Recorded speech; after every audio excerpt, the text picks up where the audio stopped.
avenir meilleur et la santé de nos enfants, nous choisissons Kubaina Flash. Vite vite, miam miam. Actuellement disponible en format de 110 grammes. Vous présente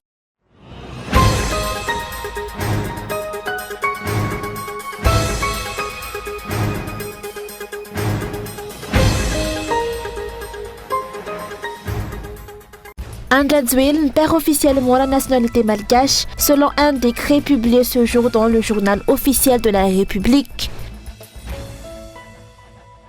L'affaire Mamravatman connaît de nouveaux rebondissements. L'homme d'affaires malgache aurait été placé en détention par la Financial Crime Commission à Maurice, selon la presse étrangère. Une confirmation officielle de son arrestation est encore attendue. De l'actualité internationale, en France, le premier secrétaire du Parti socialiste a lancé un ultimatum au gouvernement, prévenant que s'il n'y a pas d'évolution d'ici lundi sur le projet de budget 2026, concernant notamment la taxation des ultra-riches, le PS votera la censure du gouvernement.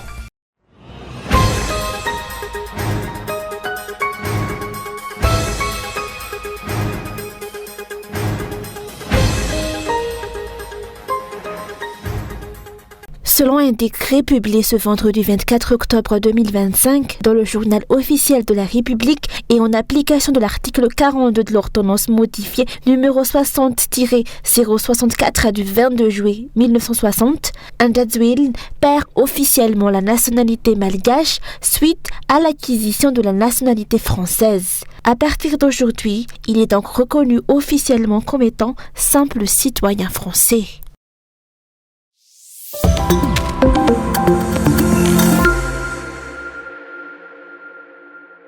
L'affaire Mamravatman connaît de nouveaux rebondissements. Selon plusieurs médias étrangers, l'homme d'affaires malgache aurait été placé en détention, mais les versions diffèrent et se complètent. Le journal Le Mauricien affirme qu'il est interpellé par la Financial Crime Commission pour blanchiment d'argent.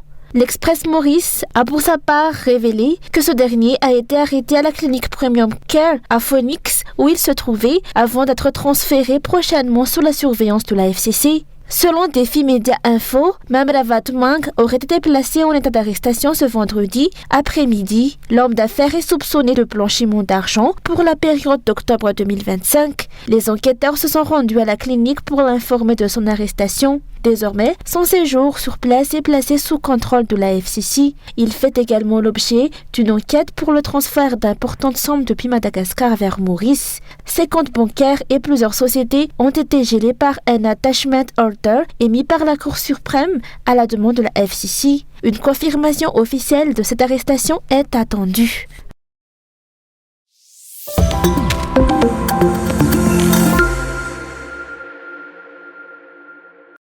Les étudiants de l'école supérieure politique d'Adan Najib à Voutfouden estiment que l'ancien régime n'a apporté aucune réponse à leurs difficultés. Selon eux, les priorités de l'État ont toujours été mal orientées. Au lieu d'investir dans l'éducation, le gouvernement précédent a préféré construire des prisons. Au campus de Voutfouden, la situation reste critique avec des infrastructures vétustes, des coupures d'électricité, le manque d'eau et le retard dans le versement des bourses. Vous voyez cette eau qui stagne? On ne sait même pas comment elle va s'évacuer. Notre campus existe depuis près de 50 ans sans rénovation. Regardez l'état des bâtiments, les toits fuient, les sanitaires sont hors service. Sur les 12 toilettes disponibles, seules 2 fonctionnent. Les odeurs sont insupportables, de jour comme de nuit. Nous ne pouvons plus nous doucher ici, il faut monter à l'étage pour se débrouiller.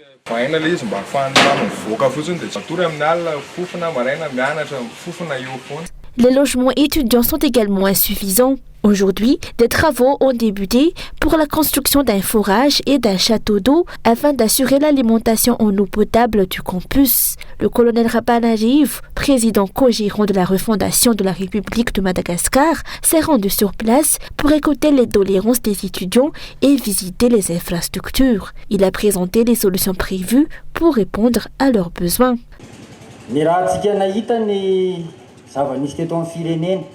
Nous avons vu ce qui s'est passé dans le pays, avec vos revendications sur l'eau et l'électricité. Vous avez été acteur et leader de cette lutte. C'est pourquoi nous venons vous rencontrer en priorité. Les travaux ont commencé et dans un mois, vous aurez accès à l'eau potable. Nous ne faisons pas de promesses comme le précédent pouvoir, nous réalisons ce que nous annonçons. Nous devons changer notre mentalité, protéger le bien commun et les infrastructures existantes. Chacun doit contribuer à l'économie des ressources, que ce soit pour l'eau ou autre.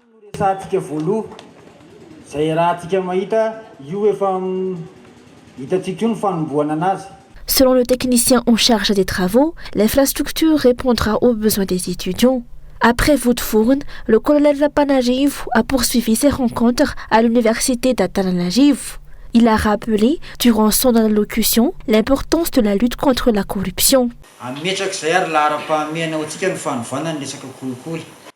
Nous sommes tous responsables dans la lutte contre la corruption. Si nous refusons de l'alimenter, les résultats et concours se dérouleront normalement. Le changement commence par notre mentalité. Enseignants, opérateurs, jeunes, chacun doit être responsable. Nous vous appelons à aller dans ce sens. C'est ainsi que Madagascar se développera. Le régime de la refondation prévoit également des mesures pour améliorer le versement des bourses, les infrastructures, les équipements et la sécurité au sein des universités. Ces travaux de redressement et de modernisation se poursuivront dans l'ensemble des établissements supérieurs à travers l'île, selon les explications.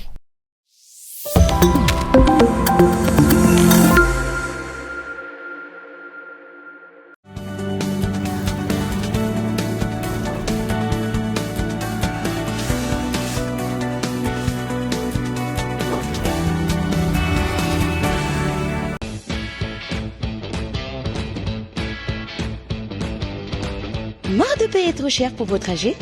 Avec InShave, vous choisissez le prix. Oui, ici, pas de tarifs imposés. En quelques clics, trouvez un trajet, négociez et partez. C'est simple, rapide et plus juste pour tout le monde. Téléchargez l'application InShave et reprenez le contrôle de vos déplacements.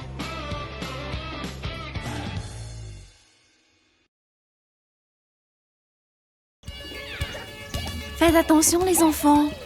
Devine quoi là-haut? Rad est encore premier de sa classe. Waouh, félicitations. J'aimerais tellement que ma fille réussisse aussi bien. Quel est ton secret? Depuis ces 6 mois, je lui donne Kubaena Flash. C'est fortifié avec 25 vitamines et minéraux. Je veux qu'il réussisse et ça commence par une bonne alimentation. Et c'est pour ta fille. Et tu verras la différence. Merci Rassou, tu me donnes de l'espoir. Je veux aussi le meilleur pour ma fille. Pour un avenir meilleur et la santé de nos enfants, nous choisissons Kubaena Flash. Faites miam miam. Actuellement disponible en format de 110 grammes.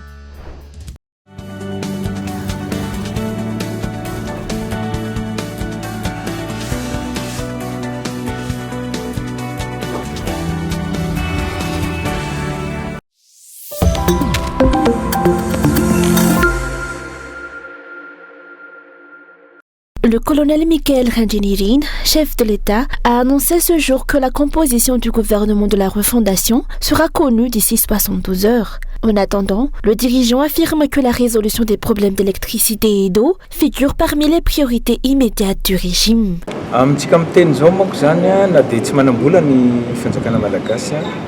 À l'heure actuelle, même si l'État malgache ne dispose pas de moyens financiers suffisants, nous faisons tout notre possible pour apporter des solutions, notamment face au délestage. Dans les prochains jours, des pièces de rechange seront livrées à Mbouimanamboul pour réparer 4 groupes CTA2 dès le début des travaux. Je donne un mois et 10 jours, ou un peu plus, pour que ces groupes soient remis en service. Ils produiront 20 MW, alors que nous avons besoin de 30. Ce sont des pièces d'une valeur de 3 milliards d'ariars que nous avons réunies tant bien que mal pour réduire les coupures. C'est une solution à court terme, mais nous travaillons également sur des mesures à long terme.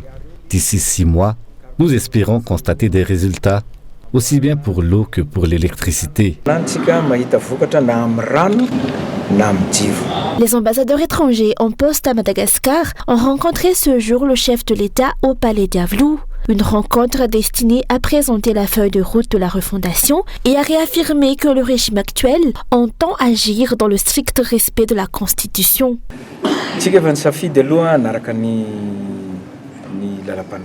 Nous avons choisi de suivre la Constitution. Celle-ci nous a confié le pouvoir par le biais de la Haute Cour constitutionnelle. qui a confirmé la continuité des institutions. Nous avons présenté aux ambassadeurs les détails de notre plan d'action pour les 2 années à venir. Nous souhaitons qu'ils nous accompagnent, car notre pays est très pauvre. Leur présence nombreuse aujourd'hui traduit, nous l'espérons, leur volonté de collaborer avec nous. La Banque mondiale et le FMI nous apportent déjà un appui financier important pour l'agriculture et nous poursuivrons les discussions afin d'assurer la mise en œuvre concrète et pragmatique de ces projets.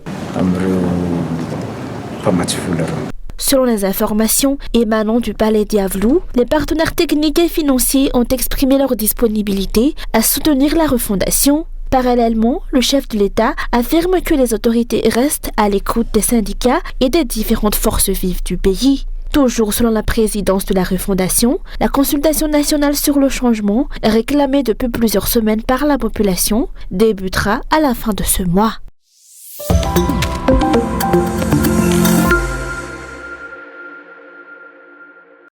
Depuis le lundi 20 septembre, la polyclinique d'Ilafi a cessé de prendre en charge les fonctionnaires conformément à une directive du ministère de l'Économie et des Finances. Une décision qui suscite de vives réactions au sein des syndicats. Le président de la Solidarité syndicale de Madagascar réclame le rétablissement immédiat de la prise en charge dans les hôpitaux publics, estimant que cela permettrait de redonner vie à ces établissements. Nous, syndicats, avons toujours demandé à ce que la prise en charge des fonctionnaires soit assurée par les hôpitaux publics et non monopolisée par un hôpital privé. Les fonds publics doivent servir les structures publiques, pas enrichir une tierce partie. Les hôpitaux publics sont en difficulté parce qu'une partie de l'argent qui leur était destiné a été détournée vers la polyclinique d'Ilaf. Pour nous, la fin de cette prise en charge privée est déjà une étape importante, mais il faut maintenant des mesures concrètes pour renforcer les hôpitaux publics et permettre aux fonctionnaires de s'y soigner. Nous encourageons les dirigeants à aller dans ce sens. Le syndicaliste espère également que cette décision marquera le début d'une amélioration de l'accueil et de la qualité des soins dans les hôpitaux publics. Pour l'heure, aucune information ne confirme si la polyclinique d'Ilaf reprendra ou non la prise en charge des fonctionnaires.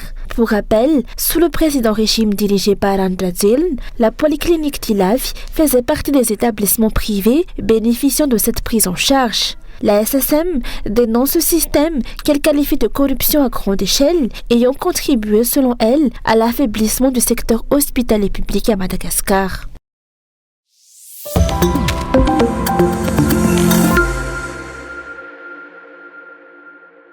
Selon les députés, continuer à qualifier la situation à Madagascar de coup d'État ou de violation de la Constitution relève d'une manipulation de l'opinion publique. Le processus ayant conduit au changement de pouvoir s'est déroulé de manière claire et suivi de près par la population, les réseaux sociaux et les médias, tant locaux qu'internationaux. Le samedi 11 octobre, André Zwill quittait le pays avec l'aide du président français. Le lendemain, Siten Sourniek, alors vice-président de l'Assemblée nationale, a saisi la Haute Cour constitutionnelle pour constater la vacance du pouvoir et appeler à une sortie de crise. Après examen, la HCC a rendu le mardi 14 octobre à 9h une décision irrévocable confirmant la vacance de la présidence de la République et de la présidence du Sénat et confiant provisoirement les fonctions de chef de l'État au colonel Michael Randjenirin. À partir de 7h, André Zwill était officiellement considéré comme ancien président. Toute décision prise par ce dernier après 9h, notamment le décret de dissolution de l'Assemblée nationale, signé à 12h04, est donc nulle et non avenue. L'Assemblée nationale reste ainsi pleinement en fonction. Le 17 octobre, le colonel Michael Randjenirin a prêté serment comme chef de l'État devant la Haute Cour constitutionnelle en présence des représentants des institutions et de nombreux ambassadeurs étrangers. Un geste perçu comme une reconnaissance du changement intervenu dans le respect de la Constitution. La nomination du Premier ministre Ersalam Razonarvel a suivi le 20 octobre, conformément à l'article 54 de la Constitution.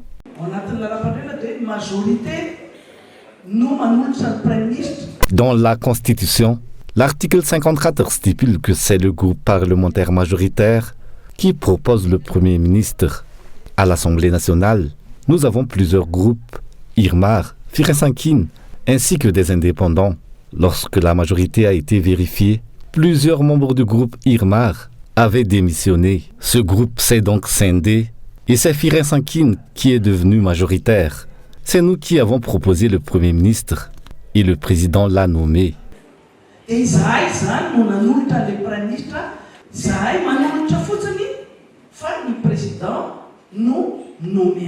n'y a pas eu de coup d'État, il n'y a pas eu de sortie de la Constitution. Pour les observateurs, le Parti Orange et le groupe Irmar poursuivent leur agissement habituel, changeront d'avis selon les circonstances.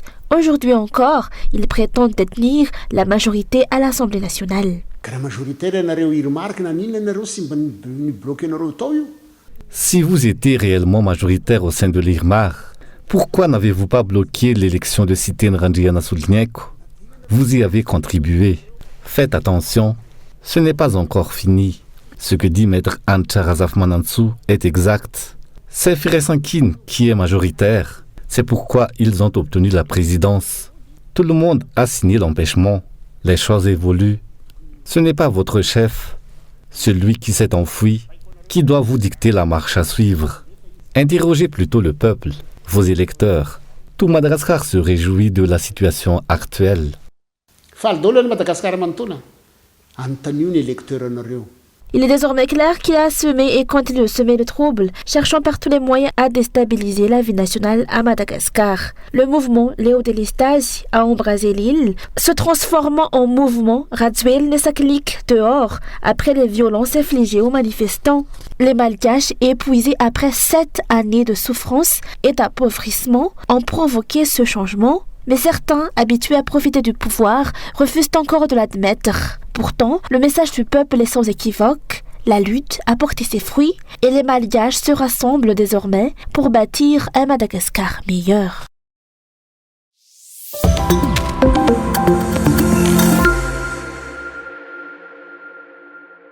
Les ressources internes du pays doivent devenir une véritable source de revenus pour l'État, au bénéfice de la population, a déclaré aujourd'hui le CREM, le cercle de réflexion des économistes de Madagascar. Selon l'organisation, après les séquelles économiques laissées par la mauvaise gestion du précédent régime, les réformes en cours doivent avant tout améliorer les conditions de vie des Malgaches et protéger les intérêts économiques du pays. Le CREM insiste sur l'importance de développer la production nationale pour garantir l'indépendance économique. Concernant l'énergie et l'eau, l'organisation réclame la tenue d'une enquête afin d'apporter de la transparence sur l'échec de la gestion de Natirama. En ce qui concerne les sources de financement, du redressement, j'ai parlé tout à l'heure de la possibilité de créer des nouvelles sources de financement. Et le cercle de réflexion des économistes par rapport à cela, donc, prône d'abord la bonne gouvernance et la mobilisation des ressources internes. Il faut assurer la souveraineté économique, la vraie souveraineté économique de Madagascar. Le pouvoir de création monétaire, le pouvoir de décision indépendante, selon la volonté réelle du peuple. Donc il faut une gouvernance exemplaire, une gestion publique efficiente, une lutte active contre la corruption, une valorisation des capacités productives locales et des talents nationaux. Il faut l'internalisation progressive du financement via des instruments financiers sûrs. Le CREM a manifesté sa volonté de participer à la consultation nationale organisée par l'État pour proposer des solutions et construire un avenir meilleur pour le secteur économique. Il faut revoir en profondeur le système économique national et impliquer toutes les composantes de la société, les communautés locales, le secteur privé, la société civile, le diaspora, les jeunes, les femmes, ainsi que les vraies forces vives de la nation dans la relance et la gouvernance économique. Cette réforme structurelle doit avoir comme priorité les intérêts de la nation et non l'intérêt privé des personnes privées. Madagascar mérite un modèle de développement inclusif, équitable et durable, porté par ses propres forces. C'est le moment du changement. Cela nécessite une collaboration étroite entre l'État et le secteur privé pour redresser l'économie. Il est également essentiel de développer le marché financier national afin d'encourager l'investissement et de garantir la transparence.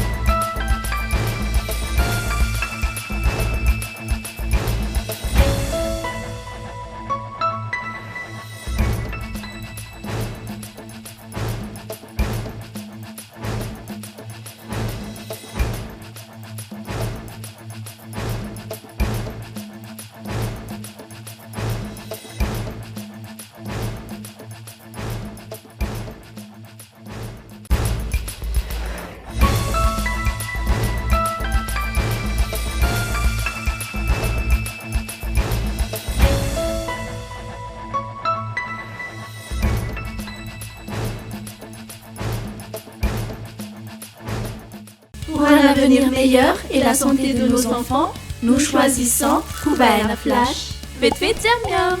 Actuellement disponible en format 210 grammes. Vous a présenté